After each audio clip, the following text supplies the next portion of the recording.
अस्सलाम वालेकुम। ये फ़रियाद भाई मेरे सामने बैठे हुए हैं। इनको ज़ुकाम का मसला और इनका ये कहना है जी ज़ुकाम के लिए जो सुबह उठते मुझे छींकें आती हैं, ठीक है जी, उसके लिए मैं पिछले 7-8 साल से दवाइयाँ खा रहा हूँ। ये खैर से इंग्लिश दवाइयाँ खा रहा है और ऐसी है जी, इंग्लिश दवाइयाँ खा रहे हैं जी बिल्कुल कीम साहब ऐसे ही। और ये 7-8 साल से जो इंग्लिश दवाइयाँ आप खा रहे हो और आज तक ज़ुकाम ठीक नहीं हुआ और उल्टा क्या हो गया ख़राब? मैदा खराब हो गया और भी मसाइल हो गए हैं, खुश्की हो गई अंदर पैदा, रंग खराब हो गया है, होंठ ब्लैक हो गए, चेहरे की खूबसूरती चलेगी, अखा दे वाइट डेले भी पीले नजर आ रहे हो, भी मैले कुचैले हो गए जी बिल्कुल। यानी कि हत्था दियां लाइना कालियां छा गई। दिखाओ जरा हाथ, तलियां इस तरह करके दिखाओ, किडिया बाज या कालियां लाइना नजर आ रही है, यानी कि किस हद तक खून अंदरों सड़ के काला हो गया है। मगर केड़ी दवाई खा रहे हो? इंग्लिश। तो असी कहने जी बाद का सानू शिफा नहीं मिलती, लेकिन देखो ना खा रहे हो ना 8 साल तो नहीं शिफा मिली, मिलेगी, अल्लाह की ज़ात करम करेगी। जो इतों भी बेहतर होगी भी वीडियो लगावांगे, लेकिन फिल वक्त एक पैगाम है, एक नसीहत है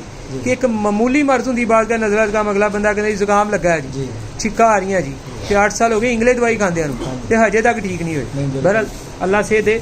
मेरे को तुसी आज तो 7 महीने पहले 8 महीने पहले दवाई खाधी है, खाधी सी पत्थरियां वास्ते। उदो जो खा रहे सी सारा निजाम पत्थरियां ये वो ठीक जा रहा सी।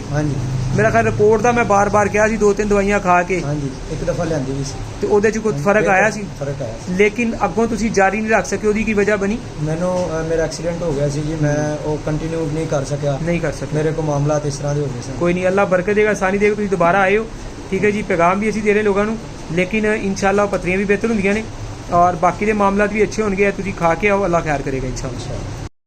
तमाम ओवरसीज जो है आउट ऑफ कंट्री के लोग जो है, मुल्क से बाहर वाले लोग जो है, ठीक है जी, कोई भी मेडिसिन दवाई मंगवाना चाहें तो उससे पहले आप हमें वीडियो कॉल जरूर किया करें ताकि हर तरह की 2 नंबरी और धोखे फ्रॉड से बचा जा सके।